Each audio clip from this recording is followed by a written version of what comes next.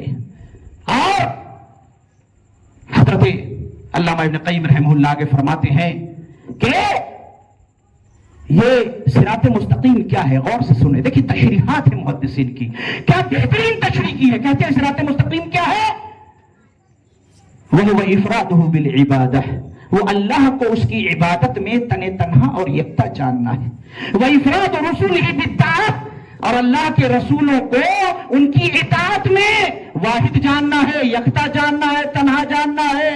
فَلَا يُشْرَكُ أَحَدًا فِي عِبَادَتِهِ, اور وہ کیا ہے کہ اللہ کی عبادت میں کسی کو شریک نہ ٹھہرایا جائے. فَلَا يُشْرَكُ بِرَسُولِهِ أَحَدًا فِي طَاعَتِهِ, اور رسول کی اطاعت میں بھی کسی کو شریک نہ ٹھہرایا جائے. فَيُجَرَّدُ التَّوْحِيدُ وَيُجَرَّدُ مُتَابَعَةَ الرَّسُولِ صلی اللہ علیہ وسلم, جس طریقے سے اللہ کی ذات توحید کی متقاضی ہے اسی طریقے سے رسول کی ذات بھی توحید کی متقاضی ہے. رب کے علاوہ کسی کی عبادت نہیں اور محمد عربی کے ہوتے ہوئے کسی کی اطاعت نہیں. رسول کی اطاعت میں بھی توحید چاہیے, جس کو کہ ہم توحید اتباع کہتے ہیں. کیا کہتے ہیں, توحید اتباع. اور اللہ کے ساتھ بھی کسی کو شریک نہیں کرنا. حضرت سہل, عبداللہ بن سہل فرمایا کرتے تھے علیکم بالعصر, کہ ان کے دل کا درد ہے. وہ کیا کہتے ہیں, سینکڑوں سال پہلے کہا علیکم بالعصر والسنہ, اے لوگوں تمہارے اوپر قرآن و حدیث کی اتباع واجب ہے. علیکم بالعصر والسنہ فإنی اخاف انہ سیاتی ان قلیل زمان, مجھے ڈر ہے ان قریب ایک ایسا دور آئے گا, ان قریب ایک ایسا زمانہ آئے گا. انہ سیاتی ان قلیل زمان اذا ذکر انسان النبی صلی اللہ علیہ وسلم والاقتداء به فی جمیع احوالی, جب کوئی انسان کھڑا ہوگا اور کہے گا کہ سنو سنو, اپنے زندگی کے تمام مرحلے میں, اپنے زندگی کے تمام معاملے کے اندر میں اللہ اور اس کے رسول کی بات کو مانو. اذا ذکر انسان النبی صلی اللہ علیہ وسلم والاقتداء به فی جمیع احوالی, تمام صورتحال میں رسول کی اتباع کرو. جب کوئی شخص کھڑا ہو کر کے یہ دعوت دے گا ان قریب وہ زمانہ آنے والا ہے, مجھے ڈر ہے لوگ کیا کریں گے کہ اذا ذکر انسان النبی صلی اللہ علیہ وسلم والاقتداء به فی جمیع احوالی ذموہ, لوگ اس کی مذمت کریں گے. وَنَفَّرُوا عَنْهُ, لوگوں کو اس سے نفرت دلائیں گے. ہٹ جاؤ, بھاگ جاؤ, بات نہ سنو, وہابی ہے کان میں انگلی ڈال لو, یہ ہے گستاخ رسول ہے, کہتا ہے مر کر کے نبی مٹی ہو گئے, بھاگ جاؤ, مت سنو اس کی بات. نَفَّرُوا عَنْهُ, لوگوں کو اس سے نفرت دلائیں گے. وَتَبَرَّأُوا مِنْهُ, اس سے برات کا اعلان کریں گے. وَذَلُّوهُ, اس کو ذلیل کریں گے. وَأَهَانُوهُ, اس کو رسوا کریں گے. آج یہ ہو رہا ہے. حضرت عبداللہ بن مسعود رضی اللہ عنہ اس لیے کہا کرتے تھے من اراد ان ينظر الى وصیت محمد صلی اللہ علیہ وسلم التي علیہا خاتمہ, جو چاہتا ہے اللہ کے رسول کی اس وصیت کو دیکھے کہ جس پر آپ نے اپنی مہر لگائی تھی, فَلْيَقْرَأْ قَوْلَهُ تَبَارَكَ وَتَعَالَى, تو اسے چاہیے کہ اللہ کے رب العالمین کا یہ قول پڑھے, قرآن کی آیت پڑھے. وَأَنَّ هَذَا صِرَاطِي مُسْتَقِيمًا, بے شک یہ میرا سیدھا راستہ ہے, تم اسی کی اتباع کرو. میرے بھائی یہ سمجھ جائیں ہم اہل الحدیث ہیں, صراط مستقیم کے دعوے دار ہیں, اور ہمارا راستہ بالکل واضح ہے. ہم نبی کی عصمت کے ہوتے ہوئے کسی کی بات کو نہیں مانتے. آپ دور کہاں جاتے ہیں, ادھر ادھر کی مثالیں کہاں سے لاتے ہیں. میں آپ کے سامنے ایک سیدھا سادہ واقعہ بیان کر کے اپنی گفتگو کو ختم کرنا چاہتا ہوں. اللہ کے رسول صلی اللہ علیہ وسلم کا کیا ہو گیا, انتقال ہو گیا. انتقال ہو گیا, اختلاف ہو گیا. کیا اختلاف ہو گیا؟ حضرت ابوبکر صدیق مدینے سے مقام سنہ, ایک جگہ ہے, بخاری کی روایت ہے, آپ وہاں رہتے تھے. آپ کو خبر ملی کہ اللہ کے رسول انتقال کر گئے. آپ اپنے گھوڑے پر بیٹھ کر کے آئے. حضرت عمر فاروق رضی اللہ عنہ کو دیکھا کہ ہاتھ میں ننگی تلوار لیے. اختلاف ہو گیا, تلوار لیے. کیا کہہ رہے ہیں, ان رجالا من المنافقین, بہت سارے منافق ایسے ہیں، ان رجال من المنافقین یزعمون ان رسول اللہ صلی اللہ علیہ وسلم قد توفی، کہ اللہ کے رسول مر گئے ہیں، وان رسول اللہ صلی اللہ علیہ وسلم مات، اللہ کے رسول صلی اللہ علیہ وسلم مرے نہیں ہیں، ولکن ذهب الى ربه، بلکہ اپنے رب کے پاس گئے ہیں، کما ذهب موسیٰ بن عمران الى ربه، جیسا کہ موسیٰ بن عمران اپنے رب کے پاس گئے تھے، واللہ لا یرجعن رسول اللہ صلی اللہ علیہ وسلم، اللہ کے قسم اللہ کے رسول لوٹ کر کے آئیں گے، فلا یقطعن ایدی رجال وارجلہم، اور ان لوگوں کے ہاتھ اور پیر کاٹ دیں گے جن لوگوں کا یہ کہنا ہے کہ انہ قد توفی، کہ اللہ کے رسول مر گئے ہیں۔ اللہ اکبر، لوگ کنفیوز ہیں۔ آج ہم کہتے ہیں نا نبی بولے اس سے بھی اتحاد کر لو، کیا؟ ارے ہم تو حیاتی ہیں، تم مماتی ہو، اللہ کے رسول مرے نہیں ہیں، پردہ کر گئے ہیں۔ آپ جانتے ہیں وَيَبْقَى وَجْهُ رَبِّ ذُو الْجَلَالِ وَالْإِكْرَامِ، یہی نہ فرمایا؟ اس سے پہلے کیا ہے؟ وَكُلُّ مَنْ عَلَيْهِ فَانٍ، سب کو مر جانا ہے، سب فنا ہونا ہے، سب کو كُلُّ مَنْ عَلَيْهِ فَانٍ، سب فنا ہو جائے گا۔ وَيَبْقَى وَجْهُ رَبِّكَ ذُو الْجَلَالِ وَالْإِكْرَامِ، اور صرف يَبْقَى وَجْهُ رَبِّكَ، تیرے صرف رب کا چہرہ برقرار رہے گا۔ قیامت کے دن اللہ تبارک و تعالی سب کو موت دے دے گا۔ اللہ اکبر، پھر فرمائے گا کہ کون ہے آج کے دن کا بادشاہ؟ اور جب جنت و جہنم کا فیصلہ ہو جائے گا میرے بھائی، صحیح حدیث میں موجود ہے، تو سبز رنگ کے میڑے کی شکل میں اللہ تبارک و تعالی موت کو لائے گا، اور موت کو بھی موت دے دی جائے گی۔ سب کو مرنا ہے۔ اگر کوئی یہ کہے کہ اللہ کے رسول محمد صلی اللہ علیہ وسلم یا کوئی بھی اللہ کا بندہ اللہ کی طرح ہمیشہ زندہ جاوید ہے، اس کو دائمی زندگی عطا ہوئی ہے، وہ مر نہیں سکتا، تو اللہ کی صفت میں بندے کو شریک ٹھہرا رہا ہے، وہ مشرک ہے، وہ کافر ہے۔ اللہ کے رسول صلی اللہ علیہ وسلم کے بارے میں اختلاف، عمر فاروق تلوار نکالے ہیں اور کہہ رہے ہیں کہ جو یہ کہتا ہے کہ اللہ کے رسول مر گئے ہیں، میں اس کی گردن کاٹ دوں گا۔ حضرت ابوبکر صدیق رضی اللہ عنہ آتے ہیں، عمر کو دیکھتے ہیں، اما عائشہ رضی اللہ عنہ کے حجرے میں تشریف لے جاتے ہیں، دیکھتے ہیں کہ اللہ کے رسول صلی اللہ علیہ وسلم کا جسم مبارک سرخ دھاری دار یمنی چادر سے ڈھکا ہوا ہے۔ اللہ اکبر، اللہ کے رسول صلی اللہ علیہ وسلم کے صحابی ابوبکر صدیق رضی اللہ عنہ گھٹنے کے بل بیٹھ جاتے ہیں، بخاری کی روایت ہے، آپ کے چہرے مبارک سے چادر کو ہٹاتے ہیں، آپ کی پیشانی کو بوسہ دیتے ہیں اور کہتے ہیں بے ابی انت و امی، اے اللہ کے رسول آپ کے اوپر میرے ماں باپ قربان ہو جائیں، والذی نفسی بیدہ، قسم ہے اس ذات کی کہ جس کے ہاتھ میں میری جان ہے، طبت حیا و میتا، آپ اپنی زندگی کے اندر بھی پاکیزہ تھے، مرنے کے بعد بھی پاکیزہ ہیں۔ آپ پھر فرماتے ہیں کہ لن یذیقک اللہ الموتتین ابدا، اللہ کی قسم اللہ آپ کو دو موت سے دوچار نہیں کرے گا۔ اما الموتۃ التی کتب اللہ علیک فقد متھا، وہ موت جو آپ کو آنی تھی تحقیق کے آ چکی ہے۔ روتے ہوئے باہر نکلتے ہیں، حضرت عمر فاروق تلوار لیے ہیں، صحابہ کا عقیدہ بن رہا ہے کہ نبی مرتے نہیں، پردہ کرتے۔ لیے ہوئے ہیں، حضرت بکر صدیق کہتے اعلیٰ رسلک یا عمر، اجلس یا عمر، عمر بیٹھ جا۔ عمر ابو بکر صدیق کی بات نہیں سنتے، نبی کی خبر سن کر کے ان کا دماغ آؤٹ ہو چکا تھا، سیدھی سیدھی بات، غم کے مارے سمجھ نہیں پا رہے۔ ابو بکر صدیق رضی اللہ عنہ جب دیکھتے ہیں کہ عمر ان کی بات نہیں سن رہے تو کیا کہتے ہیں؟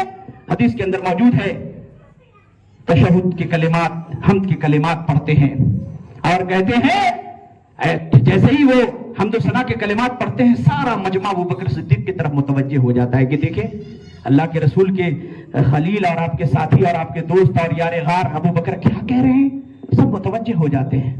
حضرت ابو بکر صدیق کہتے ہیں، اے لوگو، من کان منکم یعبد محمدا فإن محمدا قد مات، اے لوگو تم میں سے جو کوئی بھی محمد کی عبادت کرتا تھا تو وہ سن لے کہ فإن محمدا قد مات، قد مات، مات یموت موتا، مر جانا، پردہ وردہ کا ترجمہ نہیں ہے، وہ تمہارے حجاب کے ہوتے ہیں۔ کہا کہ تم میں سے جو کوئی محمد کی عبادت کرتا تھا وہ سن لے کہ ان محمدا قد مات، تحقیق کہ محمد مر چکے۔ ومن کان یعبد اللہ، تم میں سے جو کوئی اللہ کی عبادت کرتا تھا وہ سن لے فإن اللہ حی لا یموت، بے شک اللہ تبارک و تعالیٰ زندہ ہے، اسے کبھی موت نہیں آئے گی۔ پھر قرآن کریم کی وہ آیت کریمہ پڑھتے ہیں، کون؟ وما محمد الا رسول، محمد صلی اللہ علیہ وسلم ایک رسول ہے، قد خلت من قبلہ الرسل، آپ سے پہلے بہت سارے رسول آئے۔ افئن ماتا، افئن ماتا، رب نے کیا فرمایا؟ افئن ماتا، اگر رسول مر جائے، اور قتلا، یا قتل کر دیے جائیں میدان جنگ میں، انقلبتم علی اعقابکم، تو کیا تم اپنے اڑیوں کے بل دین سے پلٹ جاؤ گے، غیر مسلم بن جاؤ گے؟ وَمَن يَنْقَلِبْ عَلَىٰ عَقِبَيْهِ فَلَن يَضُرَّ اللَّهَ شَيْئًا، جو دین سے پلٹ جائے گا وہ اللہ کو کوئی نقصان نہیں پہنچا سکتا۔ إِنَّكَ مَيِّتٌ وَإِنَّهُم مَيِّتُونَ، بعض روایتوں میں یہ بھی ہے کہ ابو بکر صدیق نے پڑھا کہ اے نبی، ان کو بھی موت آنی ہے اور آپ کو بھی موت آنی ہے. جب یہ آیت کریمہ پڑھی گئی، عمر فاروق جو اتنا شدید موقف اختیار کیے ہوئے تھے، کہتے ہیں کہ میرے قدموں نے میرے جسم کا بوجھ اٹھانا چھوڑ دیا اور میں دھپ سے زمین پر بیٹھ گیا، میرے ہاتھوں سے تلوار چھوٹ گئی، مجھے یقین ہو گیا کہ اللہ کے رسول مر چکے ہیں. فنشج الناس یبکون، بخاری کے الفاظ ہیں، لوگ پھوٹ پھوٹ کر رونے لگے.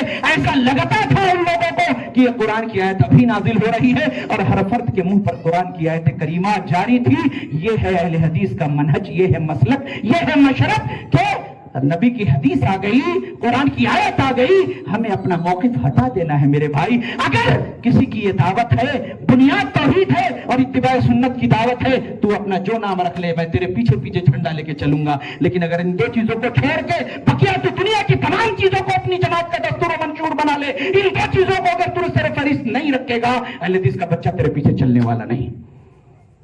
لوگ کہتے ہیں کہ کیا فرق ہے؟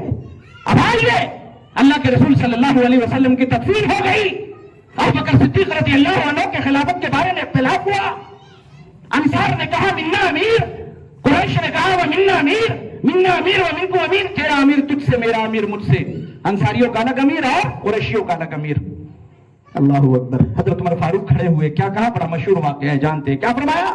میں نے اللہ کے رسول صلی اللہ علیہ وسلم کو یہ کہتے ہوئے سنا ہے، الائمۃ من قریش، امام کس سے ہونا چاہیے؟ خلیفہ کون ہوگا؟ قریشیوں میں سے ہوگا. سارے لوگ سرنڈر. ابوبکر صدیق کے ہاتھ پر عمر فاروق نے بیعت کی، انصار و حضرات، انصار مہاجرین سب نے بیعت کر لی، اختلاف ختم. ابوبکر صدیق خلیفہ بنا دیے گئے، منبر رسول پر کھڑے ہوتے ہیں، پہلا خطبہ دیتے ہیں، تمام مورخین نے نقل کیا بغیر کسی اختلاف کے. کیا کہتے ہیں؟ یا ایھا الناس، اے لوگو، انی قد ولیت علیکم، تحقیق کہ میں تمہارا والی، تمہارا نگراں، تمہارا خلیفہ بنا دیا گیا ہوں. ولست بخیرکم، لیکن میں تم سے بہتر نہیں ہوں. فإن أحسنت فأعینونی، اگر میں اچھا کام کروں تو میری مدد کرنا. فإن أسأت، اگر میں غلط کروں فقومونی، تو مجھے سیدھا کر دینا، میری ہاتھ کو پکڑ لینا. الصدق امانہ، کہا کہ سچائی امانت ہے، والکذب خیانہ، اور جھوٹ خیانت ہے. پھر کہا کہ سنو، تم میں کا جو طاقتور ہے وہ میرے نزدیک کمزور ہے، جب تک کہ کمزور کا حق میں اس سے نہ دلوا دوں، اور جو کمزور ہے تمہارے نزدیک وہ میرے نزدیک طاقتور ہے، جب تک کہ میں اس کا حق طاقتور سے دلوا نہ دوں.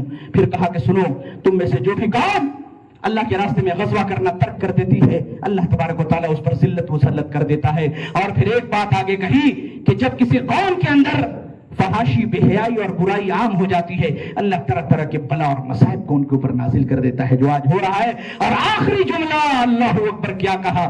بڑے سنہرے کلمات ہیں، اتنے وزنی کہ شاید ان سے زیادہ دنیا میں کسی شخص کے، اللہ کے رسول صلی اللہ علیہ وسلم کے بعد جتنے صحابہ میں جو اقوال ہیں، شاید اس سے کوئی بھاری لفظ ہو. انہوں نے کیا کہا؟ ایک مثال، ایک اصول، اہل حدیثوں کا جو منہج ہے، جو مسلک ہے، جو مشرب ہے، صحابہ کا جو اصول ہے، وہ طے کر کے گئے. کیا کہا؟ سنیں غور سے. کہا کہ اطیعونی، اے لوگو، میں تمہارا خلیفہ بنا دیا گیا ہوں، اطیعونی، تم لوگ میری اطاعت کرنا، میری اتباع کرنا. کب تک؟ ما اطاعت اللہ و رسولہ، جب تک میں اللہ اور اس کے رسول کی اطاعت کروں تب تک میری بات ماننا. فَإِذَا عَصَيْتُ اللَّهَ وَرَسُولَهُ، میں ابو بکر، میں نبی کا یارغار، میں نبی کا سفر، میرے بارے میں اللہ نے قرآن کی آیت نازل کی، ثانی اثنین فی الہما، یہ کہ دوغار میں کا دو کا ایک، یعنی کہ اللہ کے رسول اور حضرت ابوبکر صدیق. قرآن آیت ذہن سے نکل رہی ہے بہرحال. تو جس کا تذکرہ قرآن کے اندر اللہ نے کہا کیا، وہ ابو بکر کہہ رہے ہیں کہ سنو، نبی سب سے زیادہ مجھے محبوب جانتے تھے، میں نہیں ہوتا تھا تو اپنے مسلح پر مجھے کھڑا کر کے جاتے تھے. اللہ اکبر. لوگ آتے تھے، کہتے تھے یا رسول اللہ، میں آؤں آپ کو نہ پاؤں تو کس کے پاس جاؤں؟ کہتے تھے ابو بکر کے پاس چلے جانا. میں ابو بکر کہہ رہا ہوں، فَإِذَا عَصَيْتُ اللَّهَ وَرَسُولَهُ، اگر میں اللہ اور اس کے رسول کی نافرمانی کروں، فَلَا طَاعَةَ لِي عَلَيْكُمْ، تمہارے اوپر میری کوئی اتباع نہیں، مت ماننا. ابو بکر کہہ رہے ہیں کہ مت ماننا. اگر اللہ اور اس کے رسول کے خلاف میں کوئی بات کہوں اور تم امتی میں سے ابو بکر کے درجے سے بڑے نیچے، نیچے تر نیچے، نیچے نیچے کے نیچے ہو، تم کہتے ہو کہ نہیں. ایک مرید نے اپنے پیر سے کہا کہ یا حضرت، میں رات میں کلمہ پڑھتا ہوں، دن میں لا الہ الا اللہ، تو میرے منہ سے جو ہے محمد رسول اللہ نہیں نکلتا. کیا نکلتا ہے؟ اشرف علی رسول اللہ ہے موجود. کہا کہ یہ مجھ سے تیری محبت کی دلیل ہے. اللہ اکبر. تو ایسی ایسی چیزیں، ارے اس کو بیان کرے تو اسی پہ گھنٹوں گزر جائے. کفر، واہیات اور شرک موجود ہے. اللہ تبارک و تعالیٰ نے قرآن کریم کے اندر کیا فرمایا؟ الرحمن علی العرش استوى. رحمان اللہ رب العالمین اپنے عرش پہ مستوی ہے. اس کا معنی کیا ہے؟ اللہ تبارک و تعالیٰ نے عرش کو قرار پکڑا، اس پر ٹھہرا، اس پر مستوی ہوا. بس حضرت امام مالک رحمۃ اللہ علیہ کی مجلس کے اندر میں ایک شخص آیا اور اس نے کہا کیف الاستواء، استوا کیسے ہے؟ اللہ اپنے عرش پر کیسے مستوی ہے؟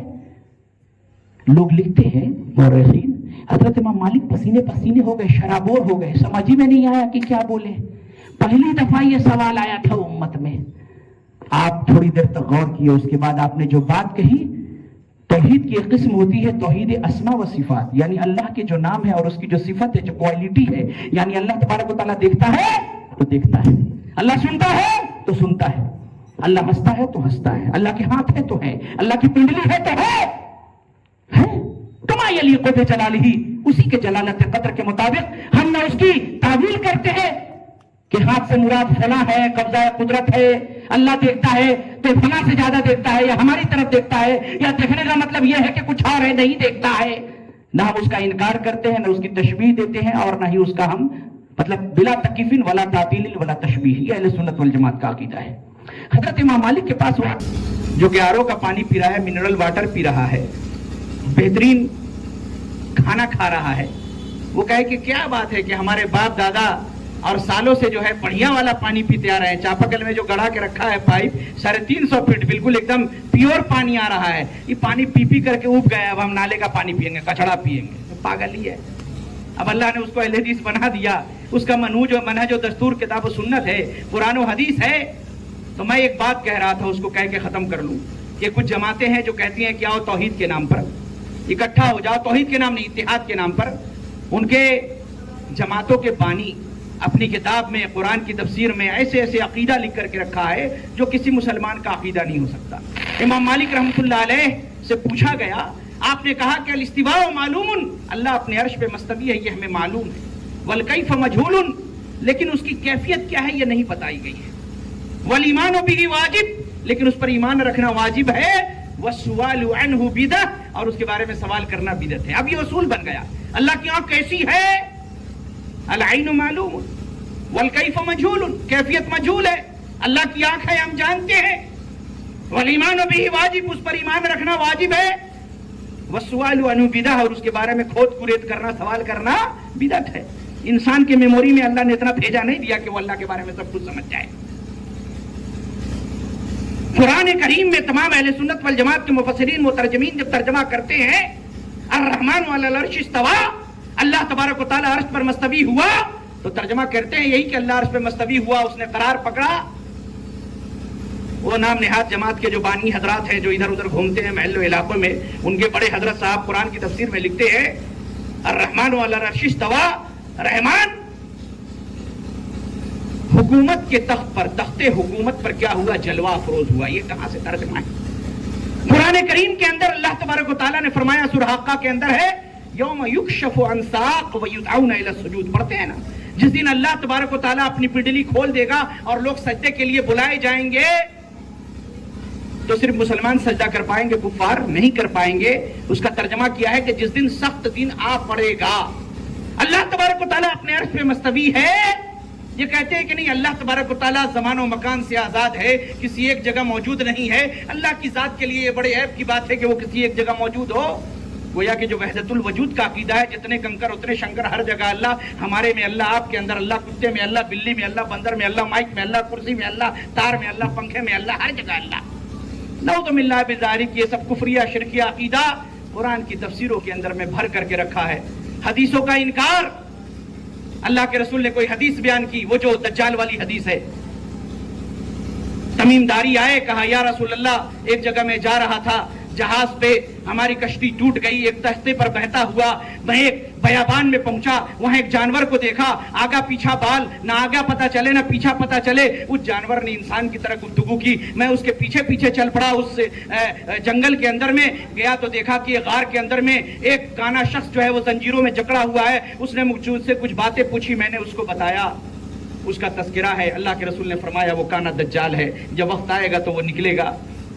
حضرت موصوف اپنی تفسیر میں لکھتے ہیں کیا کہ سائنس ترقی کر چکی ہے اور ساری سائنس نے اور دنیا نے سیٹلائٹ اور سب کے ذریعے پوری دنیا کا کونا کونا چھان مارا ہے. اگر ایسا ہوتا تو اب تک دکھ ہی جایا ہوتا. لہذا یہ بات عقل سے بعید ہے, لہذا اس حدیث کو نہیں مانیں گے. اللہ اکبر. ایک گزرے ہیں مولانا وحید الدین خان, کسی زمانے میں ہم بھی ان کا رسالہ پڑھا کرتے تھے خوب. انہوں نے ان کی تفسیر میں پڑھ رہا تھا پورا قرآن, اس میں ایک جگہ لکھا ہے یاجوج ماجوج کا واقعہ ہے نا, جو روزانہ چاٹتے ہیں, دیوار میں سوراخ ہوتا ہے, پھر کہتے ہیں اگلے دن کریں گے, جس دن نکل جائیں گے پوری دنیا میں غارت و گری مچا دیں گے. اور وہ ان کے نکلنے کا زمانہ حضرت مہدی اور حضرت عیسیٰ کا زمانہ ہوگا, ہے نا. کیا لکھا ہے؟ صاف صاف لکھا ہے کہ نہیں, وہ دجال وجال, یہ یاجوج ماجوج کی کہانی, یہ سب بیکار ہے. اس سے مراد جو ہے وہ ترک اور تاتاریوں کی قوم ہے جس نے بغداد وغیرہ پہ حملہ کیا تھا, کیونکہ عقل اس کے خلاف ہے. اتنا سیٹلائٹ لگ گیا ہے, سب لوگ کھوج لیا ہے, ایسی کوئی دیوار ہوتی تو اب تک لوگوں کو پتا چل گیا ہوتا. اللہ اکبر. اسی لیے حضرت علی رضی اللہ عنہ نے کہا تھا لو کان الدین بالرائے, اگر دین کی بنیاد عقل اور رائے پر ہوتی, لکان اسفل الخف اولا بالمسح من اعلاہ. گندگی کہاں لگتی ہے خف میں؟ نیچے. مسح کہاں کرتے ہیں؟ اوپر. حضرت علی نے کہا کہ دین کی بنیاد اگر عقل پہ ہوتی نا, جو عقل میں آئے وہی کرے, چاہے قرآن حدیث کچھ کہے تو نیچے کی جگہ اوپر مسح, اوپر کی جگہ نیچے مسح کرنا زیادہ بہتر ہوتا, لیکن نہیں. اسی لیے حضرت عمر فاروق رضی اللہ عنہ نے کہا تھا کہ ایاکم و اصحاب الرائے, یہ جو رائے والے ہیں جو قرآن و حدیث کی تشریح اپنی رائے سے کرتے ہیں, ایاکم و اصحاب الرائے فإنہم اعداء السنن, سن لو یہ لوگ سنتوں کے دشمن ہیں. آیتہم ان یحفظوها, یہ قرآن و حدیث کے یاد کرنے سے روک دیے گئے ہیں. ان لوگوں نے خود بھی گمراہی مول لی, فضلوا واضلوا, یہ خود بھی گمراہ ہوئے, لوگوں کو بھی گمراہ کیا. تو خلاصہ کلام یہ میرے بھائی کہ جو میں نے مثال دی کہ آپ بہترین پانی پیتے ہیں, آرو کا پانی پیتے ہیں, اچھی غذا کھاتے ہیں, کہا کہ ارے ہمیشہ سے جو ہے بکرے کا گوشت اگر سڑ جاتا تھا تو نہیں کھلاتی تھی اماں, اور اس بار کچھ گوشت جو ہے وہ سڑ گیا ہے, تب سڑا ہوا کھا کے دیکھے, ٹیسٹ بدلتے ہیں, کیا اچھا گوشت کھائیں گے. ارے اچھی چیز کھے لینے کے بعد کوئی کہے کہ ہم اچھا پانی کی جگہ کچڑا پیئیں گے, کیا بے وقوفی ہے. اور یہ ذہن و دماغ سے نکال دیجئے کہ ارے کیا ضرورت ہے کہنے کا اختلاف. نہیں, یہی تو اہل حدیث کی دعوت, اتحاد کی دعوت ہے. آپ کس کی بنیاد پر اتحاد قائم کریں گے؟ کوئی مانے گا کہ امام شافعی بڑے, کہ امام مالک بڑے, کہ امام احمد بن حنبل بڑے, کہ مولانا محمود الحسن بڑے, اسرار صاحب بڑے, کہ مولانا مودودی بڑے, کہ وحید الدین خان بڑے, کہ فلانا بڑے, کہ ٹھکانا بڑے؟ کوئی مانے گا؟ جو جس کا مقلد ہے, جو جس کا متبع ہے, جس کو جس نے امام مانا ہے, وہ تو اسی کا جھنڈا اٹھا کے نہ چلے گا. ارے اتحاد ہوگا کیسے؟ ایک ہی طریقہ ہے کہ سارے اماموں کو لاؤ, اللہ کے رسول کی امامت کے پیچھے کھڑا کر دو. اللہ کے رسول معراج پہ تشریف لے گئے, آپ نے سارے انبیاء کی امامت کروائی, آپ امام الانبیاء ہیں, لہذا نبی کی امامت اور نبی کی اتباع پہ اپنے اپنے اماموں کو اپنے پاس رکھتے ہوئے بھی آپ نبی کے پیچھے کھڑے ہو جائیں, نبی کی جو بات ہے اس کو قبول کر لیں. میرے بھائی, صرف کتاب اللہ, سنت رسول اللہ, یہی اتحاد کی بنیاد ہے. اور باقی جو یہ اتحاد کی دعوت ہے ڈھکوسلا ہے, پروگرام ہوتا ہے اسٹیج اور سجایا جاتا ہے اتحاد ملت کانفرنس, اور ہر آدمی کا اپنا قبلہ الگ. اسی اتحاد ملت کانفرنس میں اگر سلفیہ کا کوئی وہابی مولوی کھڑا ہو اور پیچھے جو ہے ہری پگڑی والے ہو, کہا ہمارے پیچھے نماز پڑھے, وہابی نماز نہ ہوئی, نہیں پڑھیں گے, ان کے یہاں تو نکاح ٹوٹ جاتا ہے. تو کیسا اتحاد کر رہے ہو بھیا؟ اتحاد کی بنیاد وہی ہے جو اللہ کے رسول نے صفا کی پہاڑی پہ پیش کیا تھا.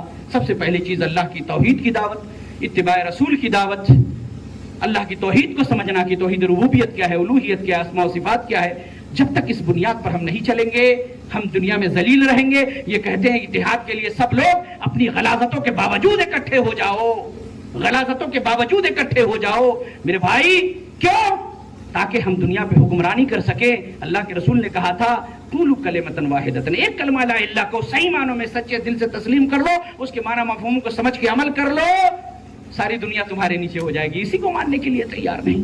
اللہ رب العزت سے ہم دعا گو ہیں کہ اللہ تبارک و تعالی ہمیں کتاب و سنت کے مطابق عمل کرنے, اور یہ جو اتحاد کے نام نہاد دعوے دار ہیں ان کے فریب اور جھانسی کو سمجھنے, اور جو ہیرا اور سونا اور چاندی اور موتی ہمیں حاصل ہو چکا ہے ہم اس کی قیمت کو پہچانیں, اپنے جوہر کو پہچانیں کہ ہمارے پاس اللہ نے دیا کیا ہے. یہاں ہم جتنی باتیں کر رہے ہیں کہ اللہ کے رسول کی بات آئے تو کسی کی بھی بات ٹھکرا دینی, ہمیں سے کسی کو اعتراض نہیں ہے. یہ کلیجہ اہل حدیثوں کے علاوہ پوری دنیا میں کسی کے پاس نہیں ہے. ہم آئے اللہ کے رسول کی بات ہے, جاؤ نہیں مانیں گے کیا ہے. بڑے بھیا کہتے تھے, بڑے مولانا کہتے تھے, حاجی صاحب کہتے تھے, اللہ ان کی مغفرت کرے. اور ایک اور بات کہہ کر کے اپنی گفتگو ختم کر دیتا ہوں. ایک الزام یہ لگایا جاتا ہے کہ ہم لوگ بڑے گستاخ ہیں, اماموں کی اور بزرگوں کی اور محدثین کی ہم جو ہے تذلیل کرتے ہیں, توہین کرتے ہیں. ان کی بات نہ ماننے کا مطلب نہیں میرے بھائی. قرآن نے ہمیں اصول دیا ہے, منہج دیا ہے, والذین جاؤوا من بعدهم یقولون ربنا اغفر لنا ولاخواننا الذین سبقونا بالایمان. والذین جاؤوا من بعدهم، اللہ نے فرمایا کہ مال فے میں ان کا بھی حق ہے. یقولون، وہ لوگ بھی، والذین جاؤوا من بعدهم جو انصار و مہاجرین کے بعد آئے، یقولون ربنا اغفر لنا ولاخواننا الذین سبقونا بالایمان، جو یہ دعا کرتے ہیں کہ اے اللہ ہمیں بخش دے اور جو لوگ ہم سے پہلے ایمان لے آئے ہیں ان تمام کی مغفرت فرما دے. ربنا لا تجعل فی قلوبنا غلا للذین آمنوا، اے اللہ جو ایمان والے ہیں، جنہوں نے رب کی توحید کا کلمہ پڑھا، نبی کی رسالت کا کلمہ پڑھا، اے اللہ ان کے لیے ہمارے دلوں کے اندر میں کوئی کینہ پیدا نہ کر، بغض نہ پیدا کر. ہمارے دلوں میں کسی بھی امام، کسی بھی بزرگ کے لیے کینہ نہیں ہے، کیونکہ ان ائمہ نے کہہ دیا تھا اذا صح الحدیث فهو مذہبی، صحیح حدیث ہی میرا مذہب ہے. اذا رأیتم کلامی یخالف الحدیث، جب تم دیکھو کہ میری بات حدیث کے خلاف ہے، فعملوا بالحدیث، تو حدیث پہ عمل کرو. واضربوا بکلامی الحیط، اور میری بات کو دیوار پر مار دو. انہوں نے کہا تھا حرام علی من لم یعرف دلیلی ان یفتی بکلامی، کہ جب تک میرے کلام کی دلیل نہ معلوم ہو اس وقت تک میرے کلام پر فتویٰ دینا حرام ہے. لہذا اگر دیکھا جائے تو اہل حدیث سب سے بڑا حنفی ہے، اہل حدیث سب سے بڑا شافعی ہے، اہل حدیث سب سے بڑا حنبلی ہے، اہل حدیث سب سے بڑا مالکی ہے، اہل حدیث سب سے بڑا امام بخاری کو ماننے والا، امام مالک کو ماننے والا، تمام صحابہ اور تابعین کو ماننے والا. کیوں؟ ہم تو انہی امام کی بات مان رہے ہیں، انہوں نے کہا کہ صحیح حدیث آ جائے مان لو، لہذا ہم سے بڑا ان کی بات ماننے والا کون ہو سکتا ہے؟ انکاری تو تم ہو. اللہ تبارک و تعالی گویا کہ اہل حدیث کا مسلک و منہج و مشرب کیا ہے؟ سب کا احترام، سب کے لیے دعائے مغفرت کہ اللہ ہمارے یہ بزرگ ہیں، حدیث میں یہ ہے، ہمارے سامنے واضح ہو چکا ہے، اللہ ان سے لغزش ہو گئی ہے، اللہ تو ان کی خطاؤں کو بخش دے، معاف کر دے، ان کو جنت میں اعلیٰ مقام عطا فرما. لیکن جب عمل کی باری آئے گی تو نبی کی حدیث پہ عمل کریں گے. اللہ رب العزت سے دعا گو ہوں کہ اللہ تبارک و تعالی ہمیں کتاب و سنت کی روشنی میں عمل کرنے، اس کے اوپر میں لوگوں کو اسی دعوت کو پہنچانے اور اپنی جماعت حقہ کو پہچاننے، سمجھنے اور اس کے اندر رہنے اور کنفیوژن سے دور رہنے کی اللہ ہمیں توفیق عنایت فرمائے. لیکن میرے بھائی معذرت کے ساتھ 2 منٹ ایک حدیث سناؤں گا، یہ ایک بہت ہی اہم چیز ہے، سنا دے رہا ہوں حدیث. دیکھیے ابن ماجہ کی ایک روایت ہے، آپ جانتے ہیں نا کہ قیامت میں یہ مرنے کے بعد قبر میں پوچھا جائے گا کہ ماں نبیوں کا، من نبیوں کا، من ربوں کا، ماں دینوں کا، تیرا نبی کون ہے، تیرا دین کیا ہے، تیرا رب کیا ہے. تو مختلف الفاظ ہیں. بعض سے پوچھا جائے گا ماذا تقول فی شان ھذا الرجل، اس آدمی کے بارے میں تیرا کیا کہنا ہے. تو ابن ماجہ کی بالکل صحیح روایت، علامہ البانی نے تصحیح کی ہے کہ نیک انسان کو، مسلمان کو، مومن کو قبر میں اٹھایا جائے گا اور اس سے پوچھا جائے گا کہ اس آدمی کے بارے میں تیرا کیا کہنا ہے. وہ کہے گا یہ اللہ کے رسول ہیں، یہ اللہ کی نازل کردہ کتاب کو لائے، میں نے اس کی تصدیق کی، میں اس کے اوپر ایمان لایا. فرشتے اس کو جہنم کا منظر دکھائیں گے، کہیں گے یہ جہنم ہے جس سے تجھ بچا دیا گیا، اور پھر جنت کی کھڑکی اس کے لیے کھول دی جائے گی. اور فرشتے اس کو کیا کہیں گے جانتے ہیں؟ وہ کہے گا کہ میں نے تحقیق کی، نبی کی بات کے اوپر ایمان لایا، تحقیق کر کے ایمان لایا. فرشتے کیا کہیں گے؟ حدیث سنیے، اللہ کے رسول صلی اللہ علیہ وسلم کے الفاظ ہیں. کیا کہیں گے فرشتے؟ علی الیقین کنت، تو کس چیز پر زندہ تھا دنیا میں؟ یقین پر زندہ تھا. علی الیقین کنت وعلیہ مت، اور جب تم مرا تو یقین پر مرا کہ یہی راستہ اللہ اور اس کے رسول کا راستہ ہے، یہی جماعت حق جماعت ہے. علی الیقین کنت، تو زندگی میں یقین پر تھا. وعلیہ مت، اسی یقین پر تیری موت ہوئی. وعلیہ تو بس انشاءاللہ، اور اسی یقین پر انشاءاللہ تو قیامت کے دن زندہ کیا جائے گا. اللہ اکبر. جو آدمی کنفیوز ہوگا، ہم میں سے بہت سارے لوگ ہیں نا، مولوی صاحب آئے بولا کہ صحیح وہ صحیح، کا پتہ کون صحیح ہو سکتا ہے، وہ جماعت صحیح، اپنا اپنا سب بول کے جا رہا ہے، کنفیوز ہے، شک میں ہے. جو مشکوک ہوگا، جس کو یقین نہیں ہوگا، جو تحقیق نہیں کرے گا، کیا پتہ یہ صحیح، کیا پتہ ہو صحیح، وہ بھی قبر میں اٹھایا جائے گا. فرشتے سوال کریں گے ماذا تقول فی شان ھذا الرجل وغیرہ وغیرہ پوچھا جائے گا. کہے گا ہاں لا ادری، ہاں لا ادری.